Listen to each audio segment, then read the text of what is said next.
Hello student, मेरी videos में आपको सिर्फ जो एग्ज़ाम पॉइंट ऑफ व्यू से इम्पोर्टेंट टॉपिक्स हैं चैप्टर के, सब वही टॉपिक्स बताए जाएंगे, उनको अच्छे से समझाया जाएगा और इस वीडियोस को देखने के बाद आपको किसी भी और वीडियो देखने की ज़रूरत नहीं पड़ेगी।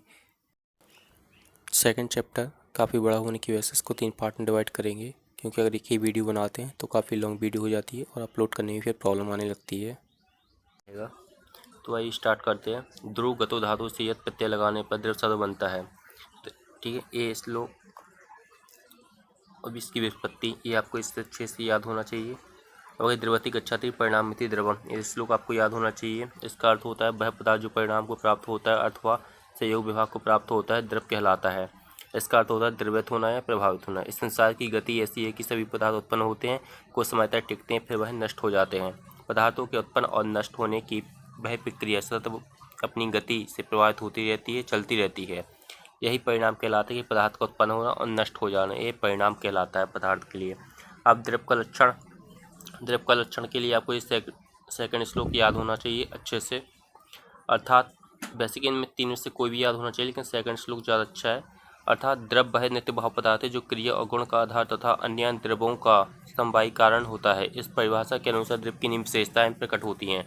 अपन किसी चीज़ को द्रव कब कहेंगे? जब उसकी ये 3 विशेषताएं होंगी। पहला, द्रव भाव पदार्थ है क्योंकि उसकी सत्ता यानी एग्जिस्टेंस है, अर्थात उसे जाना जा सकता है तथा उसे नाम दिया जा सकता है। एग्जिस्टेंस मतलब सत्ता में रहे, जो प्रकृति में इसको आप देख सके वो है, महसूस कर सकें। द्रव नित्य पदार्थ है, द्रव क्रिया और गुण का आधार है। द्रव स्वयं तो अपरिवर्तित रहता है, उसमें कोई परिवर्तन नहीं होता, लेकिन उसके आश्रित क्रिया और गुण परिवर्तित होते रहते हैं। उदाहरण के रूप में देखा कि जीवात्मा के द्वारा जीवन पर्यंत क्रिया होती रहती है, गुण व्यक्त होते रहते हैं, लेकिन फिर भी जीवात्मा वही रहती है जो कि वह है, उसमें कोई परिवर्तन नहीं होता है। दूसरी, ठीक है, ये हो गया अपना एक एग्जाम्पल। दूसरी बात है कि द्रव के बिना क्रिया और गुण का कोई अस्तित्व नहीं है। जब भी कोई क्रिया होगी या गुण होगा तो वह सर्वदा द्रव में ही होगा, पाया जाएगा। ठीक है, ये हुआ सेकंड एग्जाम्पल, देखने की जरूरत नहीं है। अब आगे चौथा इसका है कि द्रव अन्य कार्यद्रव्य यानी कार्यद्रव गुण एवं कर्म का समवायी कारण होता है। आचार्यों ने प्रत्येक उत्पन्न द्रव को द्रव की उत्पत्ति के आधार पर क्षण में ही क्रियाहीन और गुणहीन माना है। ऐसा इसलिए माना है ताकि क्रिया गुण की उत्पत्ति से पहले द्रव की विद्यमानता स्थिर हो जाए, तभी क्रिया और गुण की उत्पत्ति संभव है। वस्तुतः उत्पन्न द्रव के क्षण भर में वही क्रिया है तथा गुण के न होने पर क्रिया और गुण की समवायी कारणता विद्यमान रहती है। यदि ऐसा न हो तो क्रिया और गुण का उत्पन्न होना संभव नहीं होगा तथा समवायी कारण होना और द्रव का सर्वदा निर्दोष रहना, यह लक्षण है। द्रव की संख्या कितनी मानी? द्रव की संख्या 9 मानी गई है, यानी कि 9 मानी गई है। द्रव इनमें कौन कौन से हैं? पहला है आकाश, वायु, अग्नि, जल, पृथ्वी, आत्मा, मन, काल और दिशा, ये 9 द्रव है। और मेरी वीडियो से एग्जाम पॉइंट ऑफ व्यू से इम्पोर्टेंट चीज़ यही बताऊंगा बस। द्रव के भेद यानी द्रव के टाइप कितने, द्रव को कितने पार्ट में डिवाइड किया गया? द्रव को 2 पार्ट में डिवाइड किया गया। फर्स्ट है कारण द्रव और कार्य द्रव। कार्य द्रव के भी 2 भेद होते हैं, उसके टाइप होते हैं। कारण द्रव क्या है? पृथ्वी, जल, अग्नि, वायु, आकाश, काल, दिशा, आत्मा और मन, ये कार्य द्रव है। ठीक, कई कारण द्रव होते हैं। इनमें से आकाश, काल, दिक्, आत्मा और मन, ये 5 द्रव नित्य द्रव है। पृथ्वी, जल, अग्नि और वायु, ये 4 द्रव परमाणु रूप में नित्य एवं कार्य द्रव में अनित्य होते हैं। ये आपको याद होना चाहिए। अब आगे इसके बाद है कार्य द्रव कौन कौन से हैं? कार्य द्रव चेतन यानी कि सेंद्रिय और अचेतन भेद से कार्य द्रव 2 प्रकार के होते हैं। चेतन द्रव क्या है? ये इंद्रिय युक्त होने के कारण जीवित शरीर वाले होते हैं तथा उनमें जीवन का लक्षण चेतन में पाया जाता है। उदाहरण के लिए मनुष्य आदि तथा उद्भिद, वृक्ष, वनस्पति आदि चेतन द्रव है। ये चेतन द्रव है, उसके एग्जाम्पल है इंद्रिय युक्त होने के कारण जीवित शरीर वाले होते हैं तथा इनमें जीवन का लक्षण चैतन्य पाया जाता है। उदाहरण मनुष्य आदि तथा। दूसरा है बाह्य अभ्यंतर चेतन, अर्थात जो शरीर के बाहर जो चीज़ें हैं वो वाली चेतन, ठीक, जो एनवायरमेंटल अस्तु चेतन। ठीक है, इसमें भीतर से ज्ञान और सुख दुख का अनुभव होता रहता है, परंतु वे उसे व्यक्त नहीं कर पाते, अपने ऊपर होने वाले आक्रमण का निराकरण करने में असमर्थ होते हैं। कुछ द्रवों में चेतना प्रत्यक्ष देखी जा सकती है। ये एग्जाम्पल है कि कैसे इसमें अचेतन देखी जाती है और कैसे अचेतन क्या है उसको समझने के लिए एग्जाम्पल दिए गए हैं। देखो लाजवंती, इसको छूने से वो सिकड़ जाता है। आपने एक पौधा देखा होता है जो नीचे छोटी, जो उसकी हाइट ज़्यादा नहीं होती, उसको टच करने से उसकी पत्तियाँ बंद हो जाती हैं, वो कहलाता है लाजवंती। सूर्यमुखी, तो इसमें स्पर्श गुण आ रहा है, ठीक है। अब रूप यानी सूरजमुखी का फूल। सूरजमुखी का फूल क्या होता है, जिस दिशा में सूरज घूमता रहता है, जाता रहता है पश्चिम से पूरब, उसी तरह सूरजमुखी जो फूल होता है उसका मुख होता है, वही उसकी तरह भी घूमता रहता है। तो इसमें क्या है, इसमें रूप का गुण व्यक्त हो रहा है। शब्द लवली में मेघ के गर्जन के फल लगता है, जिससे कि एक लवली पौधा होता है, इसमें जो मेघ यानी कि बादल के गरजते हैं तो उसमें फल लगना स्टार्ट होते हैं, तो इसमें शब्द की प्राप्त हो रहा है। बिजौरा नींबू के वृक्ष की जड़ में श्रृंगार आदि की बसा डालने से उसमें फल लगता है, अतः उसमें ग्रहण होने का पता चलता है। इसमें देखो बिजौरा है यानी कि गंध, यानी कि अपन जो भी कोई वृक्ष के आसपास को डालते हैं तो उसके जो गंध होती है, स्मेल होती है, जब वो वृक्ष यानी पेड़ पर जाता है, वो एब्जॉर्ब करता है, तो उससे क्या होता है, उसके जो फल लगने की प्रक्रिया होती है वो अच्छी हो जाती है और उसमें ज़्यादा फल लगते हैं। आगे बकुल मूली वृक्ष पर रास्व स्त्री तथा पानी का कुल्ला करती है। रास्व स्त्री यानी कि पीरियड्स, जब स्त्री के पीरियड्स चलते तब उसमें फूल आ जाते हैं, उस पर रसेंद्रियों की सिद्धि होती है, अर्थात जब वो जो पीरियड्स वाली स्त्री होती है जब उसमें कुल्ला करके पानी डालती है, गिरा देती है, ठीक है, तो उसमें क्या है, रस होता है, तो उसमें फूल आना स्टार्ट हो जाते हैं, तो उसमें रसेंद्रियों की सिद्धि होती है, इसमें रस का बताया गया है। अशोक वृक्ष में कामनी के चरणाघात से स्तवक गुच्छे यानी खिलते हैं, जिससे उसकी रसेंद्रियों की क्रिया का ज्ञान होता है। इन उदाहरणों से उन परिस्थितियों में होने वाली प्रतिक्रियाओं से उनकी चेतना का स्पर्श हो जाए। आप बताया कि चेतना के उसमें प्रक्रियाएं होती हैं, चेतना होती है, लेकिन वो अपने आप को व्यक्त करने में, अपनी चेतना को व्यक्त करने में, परेशानी व्यक्त करने में असमर्थ होते हैं। अश्व चेतन द्रव्य के निम्न 4 भेद होते हैं, बस इसके जो टाइप होते हैं वो याद करिए, वनस्पति, वनस्पतिक और औषध। फिर भी देख लीजिए कि इसमें पुष्प अपनी कर्ण द्वारा ढके रहते हैं, जैसे कि बट और गूलर आदि। वनस्पतिक इसमें फूल और फल दोनों प्रत्यक्ष रूप से दिखलाई देते हैं, जैसे आम और जामुन। देखे होंगे हमने इसके पेड़ कैसे होते हैं, इसके फूल और फल दोनों अलग ही दिखाई देते हैं। औसत फल पकने पर जो नष्ट हो जाते हैं, इसका एग्जाम्पल होता है गेहूँ, जौ, चना। जो फल लग जाता है उसके फल आ जाते हैं तो पौधा नष्ट हो जाता है। पदार्थ के क्या है, विरुद्ध इनकी लताएं फैली होती है अथवा गुल्म के रूप में होती हैं, जैसे कि गुरुच। क्या है, बाह्य अभ्यंतर चेतन क्या है, इस वर्ग में चेतना बाह्य तथा अभ्यंतर उभय परिलक्षित होती है। इसके निम्न भेद हैं, इसके भी भेद बताए, इसके से भेद याद कीजिए। जरायु बताया गया ना, प्लेसेंटा आपने पढ़ा होगा बहुत एनाटॉमी में, क्या है अंडज, अंडो यानी जन्म लेने वाले संज्ञान अंडज, इसको बोलते हैं ओवरी। सुवेदक से उत्पन्न होने वाले सुवेदक के लाभ, जैसे कि कृमि, कीट। उद्भिज पृथ्वी के भीतर से निकलने वाले द्रव को उद्भिज कहते हैं, जैसे कि इंद्रगोप और बीरहुटी आदि। अचेतन द्रव क्या कौन से, ये द्रव रहित होने से मृत शरीर वाले होते हैं और इनमें चेतन नहीं होता है, जैसे कि निर्जीव, गुणवण, पार्थिव, खनिज आदि अचेतन है। अब पंचमहाभूत देखिए, पंचमहाभूत क्या है। पंचमहाभूत अर्थात हमारा शरीर पंचधातु, इस भौतिक की दुनिया में जो भी है वो पंचमहाभूतों से बना है। तो पंचमहाभूत कौन से हैं, जल, वायु, पृथ्वी, अग्नि, आकाश, इन्हीं से बनकर मिला है, तो इन्हीं के बारे में पढ़ना है, ठीक है। भूत का अर्थ होता है जिसकी सत्ता हो और अस्तित्व में हो, जो विद्यमान हो। महर्षि चरक ने भूतों को सुसूक्ष्म तथा इंद्रियातीत अर्थात इंद्रियों के परे कहा है। ये भूत किसी के कार्य भी नहीं होते हैं, अर्थात किसी से उत्पन्न नहीं होते हैं, बल्कि महाभूतों के उपादान कारण होते हैं। इन्हीं पंच महाभूतों से महाभूत उत्पन्न होते हैं, इसी कारण से पंच महाभूत कार्य द्रव कहलाते हैं। किंतु पंचमहाभूत स्वयं किसी से उत्पन्न नहीं होते हैं, अतः ये नित्य होते हैं, ये याद रखिए। किंतु पंचमहाभूत, ओटी का क्वेश्चन है कि पंचमहाभूत किसी से उत्पन्न होते हैं, नहीं, वो किसी से उत्पन्न नहीं होते हैं और ये नित्य पदार्थ होते हैं, ठीक है। पंचमहाभूत से पंचमहाभूतों की उत्पत्ति होती है, अतः पंचमहाभूत का द्रव होता है। इसमें कहा गया कि जो पंचमहाभूत है उनकी उत्पत्ति किसी और से नहीं होती, उनकी जो उत्पत्ति होती है वो पंचमहाभूतों से ही पंचमहाभूतों की उत्पत्ति होती है। भूतों में जब महत्व या स्थूल तत्व आ जाता है तब इसे ही महाभूत कहते हैं। संसार के समस्त द्रव पंचमहाभूत हैं। देखिए जो बताया गया कि जो एनवायरमेंट, जो भी चीज़ें हैं इस दुनिया में, जो भी आप देखोगे सुनोगे उसके वो सारी चीज़ें पंचमहाभौतिक हैं। इसकी विवेचन करेंगे। देखिए अब पहला आ गया आकाश। कृष्ण दीप्तो इस धातु से आकाश शब्द निष्पत्त होता है, ये याद रखिए। आकाश की उत्पत्ति के संबंध में कहते हैं कि उस पर इस आत्मा से आकाश महाभूत की उत्पत्ति होती है, आकाश महाभूत की उत्पत्ति होती है। आत्मा शब्द के साथ उस और इस शब्द का प्रयोग क्रमशः परमात्मा तथा जीवात्मा के लिए प्रयुक्त किया गया है। देखिए इसका प्रयोग परमात्मा और जीवात्मा के लिए प्रयुक्त किया है, जो परमात्मा है और जीवात्मा है उसके लिए प्रयुक्त किया गया है। वास्तव में आत्मा एक ही होती है, ठीक है। इसमें महाभूतों के उत्पन्न क्रम में सर्वप्रथम शब्द लक्षण वाला शब्द तन्मात्रा की सहायता से सुदृढ़ आकाश उत्पन्न होता है। आकाश महाभूत की उत्पत्ति शब्द तन्मात्रा से हुई है। याद रखिए कि आकाश महाभूत की उत्पत्ति किससे होगी? तन्मात्रा से हुई है।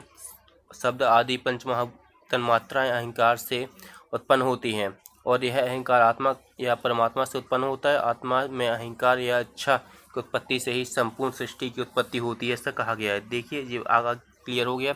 आकाश का विशिष्ट गुण क्या है? इसका विशिष्ट गुण है शब्द जी, याद रखिए। इसके बाद आगे बढ़िए।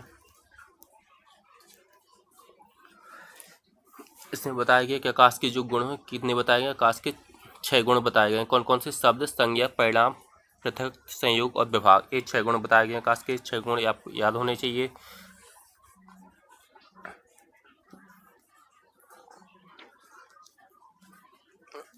अब देखिए शरीर में पाए जाने वाला आकाशात्मा शब्द, ये एक बार रिवीजन कर लीजिएगा। अब आज इसके बाद आ गया वायु। वायु ठीक है। वा गति धन्यो, इस धातु से वायु शब्द की निष्पत्ति होती है, याद रखना चाहिए, जिसका अर्थ होता है गति करना। वायु का अर्थ क्या है? गति करना। जो सब गति करता है, हमारी बॉडी में जो भी गतिमान होता है वो सब वायु की वजह से होता है। फॉर एग्जाम्पल ब्लड का सर्कुलेशन। अर्थात वायु वह पदार्थ है जिसका कोई रूप नहीं होता और स्पर्श गुण से युक्त होता है। इसमें स्पर्श गुण आ गया। पंच महाभूतों में, पंच इंद्रियों में कौन सा स्पर्श आ गया? टच, यानी टच वाला आ गया, गुण आ गया। अब इसमें आ गया रूप रहित होने के कारण वायु को देखा नहीं जा सकता। वायु का स्पर्श विलक्षण होता है। देखिए रूप रहित होने के लिए तो देखा तो जा नहीं सकता है, विलक्षण होता है। इसे हम स्पर्श नहीं कर सकते, बल्कि यह हमें स्पर्श करती है। इसका स्पर्श हम त्वचा द्वारा अनुभव करते हैं। स्पर्श में वायु अनुष्णा शीत होती है। अनुष्णा शीत का तात्पर्य होता है ना उष्ण होती है और ना ही शीत होता है। वायु की उष्णता या शैल उत्पादक होता है। उष्ण स्रोत से आने वाली वायु उष्ण और शीत स्रोत से आने वाली वायु शीत होती है। वायु रजोगुण बहुल्य है। वायु में गुण के साथ साथ क्रिया भी पाई जाती है, शंकराचार्य ने कहा है। देखिए अर्थात पित्त पंगु है, कफ पंगु है, मल और धातुएं भी पंगु है। मेघों के समान ही वायु इन्हें जहाँ ले जाती है वहीं ये जाकर बस जाते हैं। शरीर में जो भी जहाँ कहीं भी गति है वह वायु के कारण होती है। वायु त्रियक गमन करती है। वायु की उत्पत्ति किस, ठीक है, वायु त्रियक गमन करती है, याद होना चाहिए। वायु के भेद, वायु के भेद क्या है? वायु के भेद अथा वायु के कितने पार्ट में डिवाइड किया है? वायु को नित्य और अनित्य भेद से वायु 2 प्रकार का बताया गया है। नित्य और अनित्य भेद से वायु 2 प्रकार की है। परमाणु रूप नित्य और कार्य रूप नित्य अनित्य है, ठीक है। अनित्य भी 3 प्रकार का बताया गया है, शरीर संज्ञक, इंद्रिय संज्ञक और विषम संज्ञक। इसके सब टाइप्स याद कीजिए, शरीर संज्ञक, इंद्रिय संज्ञक, विषय संज्ञक, बस। और विषय संज्ञक के भी सब टाइप है। उसके सिर्फ जो हेडिंग है वो हेडिंग लिख लीजिए। अगर हेडिंग लिख सकते तो उसके बारे में जो थोड़ा पढ़ के वो लिख दीजिए। बाकी हेडिंग लिखी है तो उसमें भी नंबर मिल जाएंगे, क्योंकि बहुत बन जाता है, ठीक है। प्राणवायु समझ लीजिए। प्राणवायु क्या है? ये प्राणवायु, वायु के 5 भेद होते हैं, ये तो पता ही होगा। प्राणवायु हो गया, ठीक है। तो प्राणवायु क्या? सूत्र संहिता के अनुसार प्राणवायु मुख में संचारित करने वाले अन्न को भीतर प्रवेश करने वाला तथा प्राण का अवलंबन करता है। यह हृदय एवं फुफ्फुसों, मुख, नसिका, कान, जिह्वा, कंठ एवं मूर्धा सिर में रहता है और वहां रहकर उन अवयवों को अपने अपने कार्यों में लगाता है। मूर्धा स्थान में रहते हुए प्राणवायु के निम्न बताए गए हैं, ठीक है। पहला है इसमें प्राणवायु मन का निरंतर प्राणता होता है। यह व्यक्ति मन का कार्यक्षेत्र मस्तिष्क होता है, अतः यहाँ रहने वाला वायु उस पर अपना कार्य करता है। यह का देखिए जो पॉइंट है ये आपको पॉइंट होने चाहिए, इसमें कोई समझाने वाली कोई चीज़ नहीं है, तो ये आपको ये पॉइंट याद होने चाहिए ताकि आप लिख सको। अब ठीक है, ये उदान वायु आ गया इसके, ठीक है।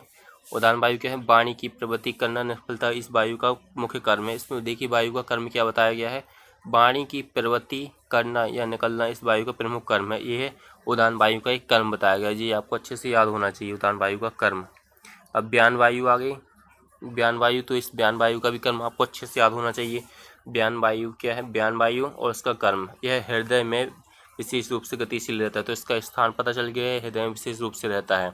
इसका कर्म होता है यह छोटी या बड़ी सभी शारीरिक क्रियाओं का प्रवर्तक होता है, ठीक है। संपूर्ण शारीरिक धातुओं का व्यूहन करने वाला तथा अर्थात अपने अपने कार्यों में लगा रहता है तथा अपने अपने स्थान पर मात्रा में स्थित रहता है। शरीर का संगान अर्थात गर्भावस्था में अस्थि एवं और पेशियों को यथास्थान से युक्त करता है, जिसका देखिए कहा जाए तो इसका ये इम्पोर्टेंट है। शरीर क्या क्या है? बयान वायु। ओटी वाला क्वेश्चन है कि कौन सी वायु गर्भावस्था में शरीर और पेशियों को यथास्थान यानी अपने स्थान में बनाए रखती है? तो कौन सी वायु बनाए रखती है? बयान वायु। छोटे बड़े स्रोतों का भेदन खेलना करता है। विकृत धातुओं और मलों को सुखाता है। जो विकृत यानी अशुद्ध धातुएं होती हैं उनको सुखाता है यानी सही करता है। अब आगे समान वायु अमाशय और पक्वाशय के मध्य स्थित होता है। समान वायु का स्थान अमाशय और पक्वाशय के मध्य स्थित होता है। ठीक है। पाचाग्नि में सहायता करता है तथा गुल्म और अतिसार आदि रोग उत्पन्न करता है। अपान वायु में विशेष रूप से गतिशील रहता है। अपान में विशेष रूप से गतिशील रहता है। ठीक है। अपान वायु को पता चल गया। और बस्ती श्रोणी मूत्रमार्ग विषण भक्षण मूत्र दोनों स्त्रोतों का दोनों प्रख यानी कि टेस्टिस तथा उर्सों में संचरण करता है। इसका कर्म होता है अपान वायु पुरुष मूत्र शुक्र अर्थव तथा कर्म को अर्थव यानी कि पीरियड्स के समय जो लेडीज़ों का जो ब्लड निकलता है ना उसको अर्थव कहा गया है। यह अर्थव ठीक है गर्भ को बाहर निकालने आदि का कार्य करता है जब शरीरगत पंचमहाभूत। ठीक। और आगे वायु के भेद देखिए उसके भेद है जी आ गया। वायु के भेद की जो चीज़ें बताई गई हैं ग्राफ की जरिए वो है वायु के गुण। ये वायु के आपके गुण अच्छे से याद होने चाहिए। वायु के स्पर्श संज्ञा परिणाम व्यगत संयोग विभाग परितत्व अपरित्व वेग नामक संस्कार ये वायु के मुख्य कर्म है। ठीक है। ये आपको याद होना। तीसरा आ गया तेजो त्रिरूपण। तेज वह द्रव है जिसमें समवाय संबंध से रूप से तथा स्पर्श गुण की विशेषता पाई जाती है। ये तेज का द्रव हो गया। ये आपको याद होना चाहिए। वायु में से तेज या अग्नि की उत्पत्ति होती है। ये कि वायु से तेज या अग्नि की के तेज की उत्पत्ति किससे बताई गई? वायु या अग्नि से इसकी उत्पत्ति बताई गई है। तेज या अग्नि सत्व रजुगुण विशिष्ट होता है। इसमें तेज या अग्नि सत्व रजुगुण विशिष्ट होता है ये। ठीक है। अब तेज या अग्नि का स्वाभाविक रूप बहुत शुक्ल होता है। उसमें अन्य रंगों की प्रतीति औपाधिक होती है। ऐसा अग्नि में अंतर्मुख से मिलने के कारण होता है। तेज का स्पर्श उष्ण होता है। याद रखिए तेज को ओटी वाला क्वेश्चन तेज का स्पर्श कैसा होता है? तेज का स्पर्श उष्ण होता है गर्म वाला होता है। ठीक है। और संग्रह में ये ऐसा ही तेज के भेद ये भेद रखे। तेज के दो भेद होते हैं नित्य अनित्य। ठीक है। अनित्य भेद होते हैं और अनित्य भेद से तेज दो प्रकार का टाइप में बताया गया है परमाणु नित्य और कार्य अनित्य कार्य रूप अनित्य। और नित्य भी तीन प्रकार का बताया गया है शरीर संज्ञक इंद्रिय संज्ञक विषय संज्ञक भौम तेज दिव्य तेज असंध तेज और अकरस तेज। ये अब याद होना चाहिए। इसके डिवीजन आ गया।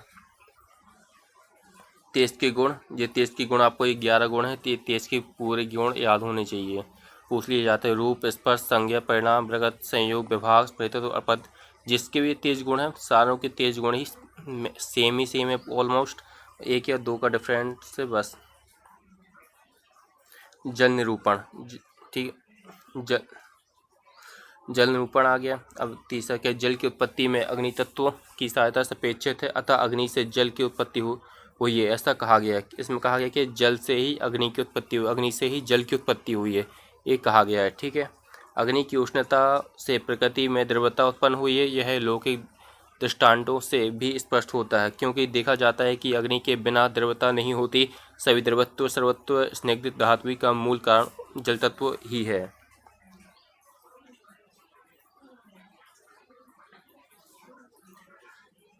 ठीक है। जल सत्व रज तमोगुण बहुल्य है। याद होना चाहिए।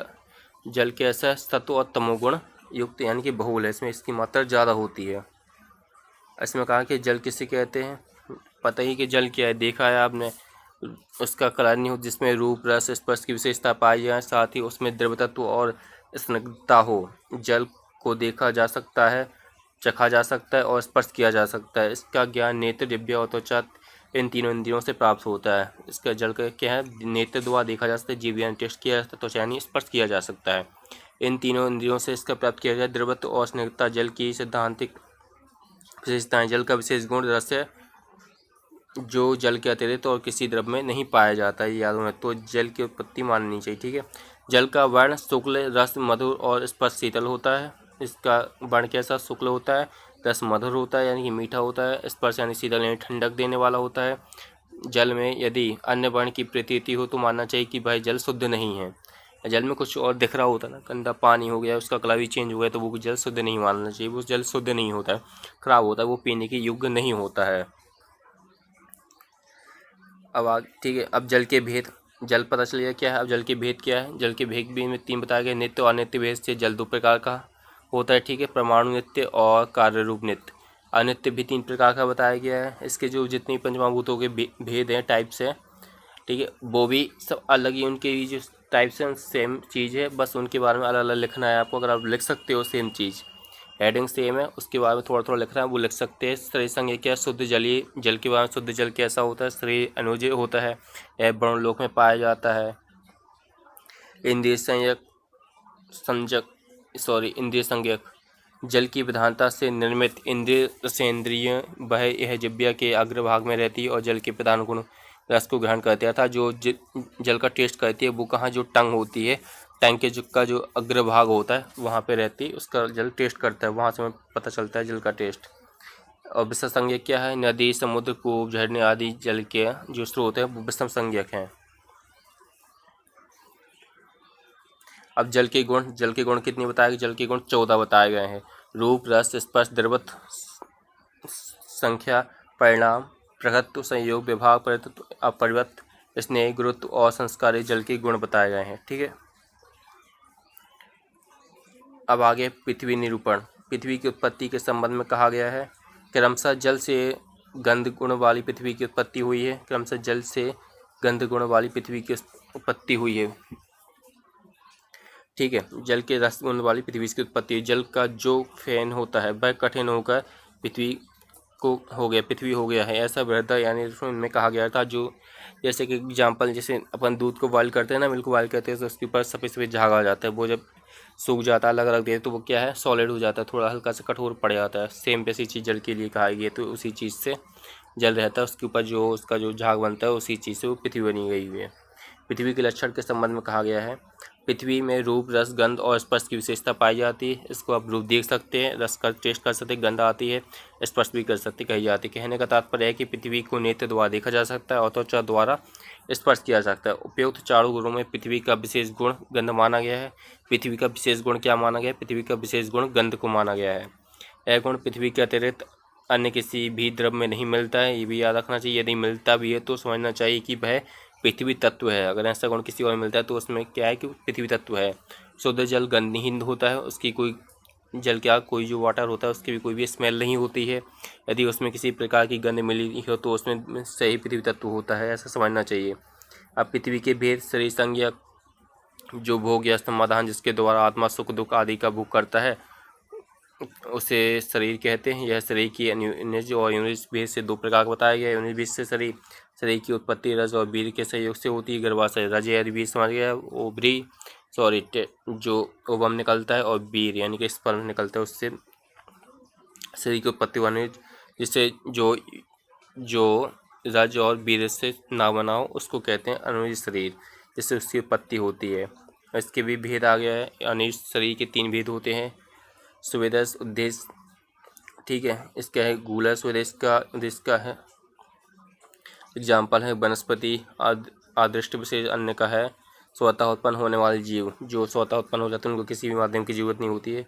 इस प्रकार पार्थिव शरीर से रूप 4 भेद के बताए गए हैं। इंद्रिय संज्ञक, विषम संज्ञक, ये उसका चार्ट है। पृथ्वी के गुण जो इम्पोर्टेंट है, पृथ्वी के गुण है स्पर्श, संज्ञा, परिणाम, पृथत्व, संयोग, विभाग, परितत्व, अपरिवर्त्य, वेग, द्रवत्व, गुरुत्व, रूप, रस, गंध, ये 14 पृथ्वी के गुण है। ये गुण आपको याद होने चाहिए सारों के। अगर आपको ये वीडियो अच्छी लगी हो तो लाइक करें, शेयर करें, कमेंट करें। Thank you.